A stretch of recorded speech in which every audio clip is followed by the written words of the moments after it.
What's up, everybody? It's Concrete Zebra from Craftmaster Productions and Studio1Tutorials.com. Today, we're going to be looking at some sound design with Travis Scott in mind.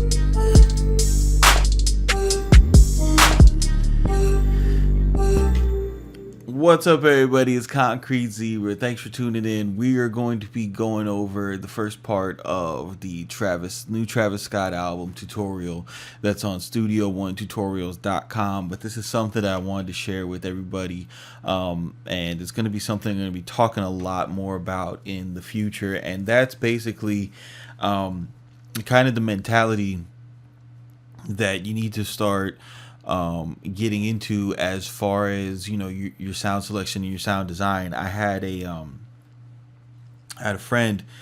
We were going through some of my beats, you know, and I was he's a music friend of mine, and we were listening to some of my tracks, and he heard this one pad that, you know, that I had used on some track, and he's like, all right, what VST is that sound from? And you know, I had to look at it. He's like, look, fam, it's actually from 3 different VSTs. And I've noticed this in listening to just a lot of beats that are out there. A lot of people aren't really taking advantage of layering, and I think that's because it's this whole mentality where you're searching, you know, for, you know, how to make this sound in this one synth, and sometimes you got to go between 2 or 3 different VSTs to really make something. And when I was listening to the new Travis Scott and the song with Young Thug, Pick Up the Phone, you know, I'm listening to that sound. It's just, you know, pretty much melodically, it's just that one sound that's going through the beat, but it's so well layered. Like, it sounds like a steel drum with a real slow release, and then a pad underneath it that's modulating a little bit, and it's a really nice sound. You know, I could be wrong. It could be just a 2 oscillator synth, but it doesn't sound like that. But anyhow, to make something like that, to get into that vibe, and this is something that it has been a staple in, like, Travis Scott's music ever since he started dropping stuff, was that they're taking regular trap formats and trap drums and making sure just to make something super different. So, for example, if you want to try to get into that mindset, if you're interested in making, you know, this type of vibe, is you got to get mentally prepared to not just find a preset that sounds different, but find a preset and make it sound different. So when I was trying to, you know, really get into trying to get this vibe down, the first thing I went to is Omnisphere, because it's just the easiest synth to get weird stuff from. And I'm going through the different presets, and I found this beads in the bowls preset, and this is what it sounds like originally without me messing with it. It's just this.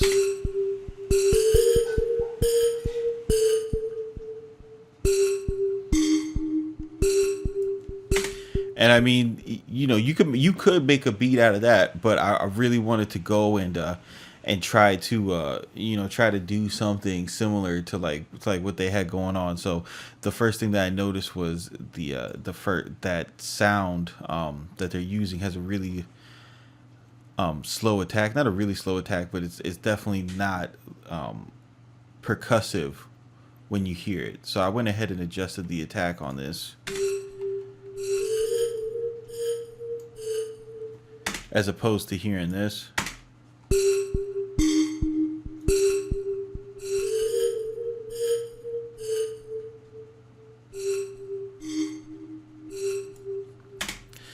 And then I started going through the textures section in the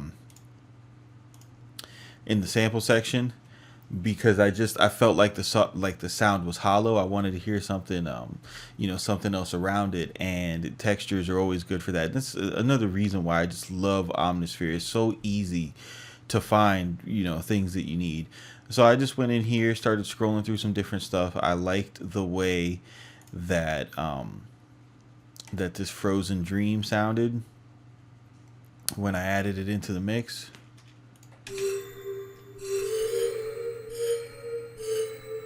See, it's kind of detuned, so it gives it a little bit of dissonance, which really is something that a lot of the more street trap is built around, which is stuff more that I like, which is stuff that's more my taste. So rather than going with, their more happy sounding, commercial type of vibe, I took it more into something that's my personal taste. And that's what you got to do when you're, when you're working with a reference track, or you hear something that inspires you. You don't want to completely mimic it. You want to have your foundation and your taste already set, and then make it mold to you.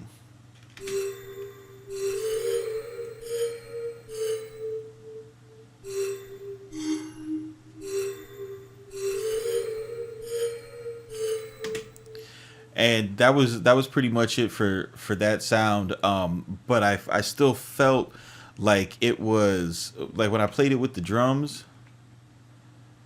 Here, let's hear it with the drums.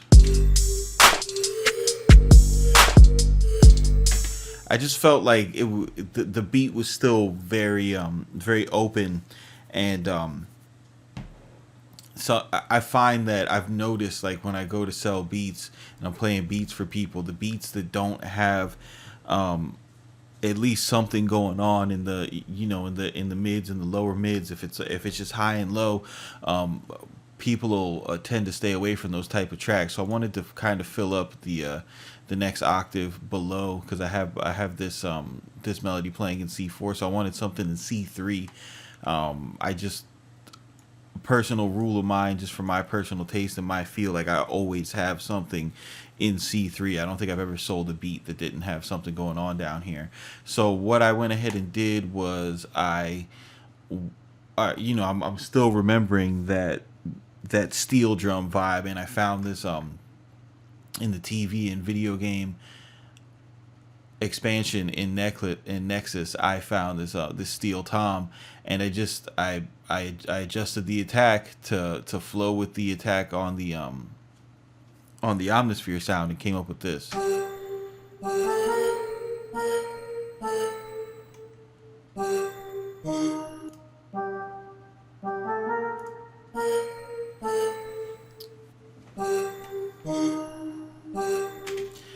And that's pretty much a like a 3 oscillator layered sound with 2 VSTs. And if you notice, the thing that enabled me to do that is, as I'm telling you guys each different layer that I'm putting on, I'm giving you a reason why it's there. And that's really what I want to get across in this lesson, about just putting sounds like this together.